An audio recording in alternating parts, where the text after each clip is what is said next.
حیدرآباد شہر میں جہاں ایک طرف گاڑی مالکان پیٹرول اور ڈیزل کے لیے پمپس پر گھنٹوں انتظار کر رہے ہیں، وہیں تلنگانہ آرٹیسی نے مسافروں کے لیے ایک شاندار پیشکش کا اعلان کیا ہے۔ عوامی ٹرانسپورٹ کو فروغ دینے کے مقصد سے حیدرآباد کے حدود میں چلنے والی لگژری اور ڈیلکس بسوں کے ٹکٹ پر 30% رعایت دینے کا اعلان آرٹیسی کے مینیجنگ ڈائریکٹر ناگی ریڈی نے کیا۔ انہوں نے مشورہ دیا کہ ایندھن کی قلت کی افواہوں کے باعث پیٹرول پمپس پر وقت ضائع نہ کرے، بلکہ محفوظ آرٹیسی بسوں میں سفر کرے۔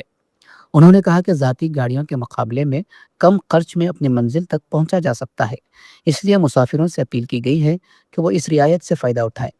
ایم ڈی نے مزید بتایا کہ فی الحال شہر بھر میں 3200 بسیں دستیاب رکھی گئی ہیں، اور اگر ہجوم بڑھتا ہے تو ڈپو میں موجود ریزرو بسوں کو بھی سڑکوں پر لانے کے لیے تیار ہے۔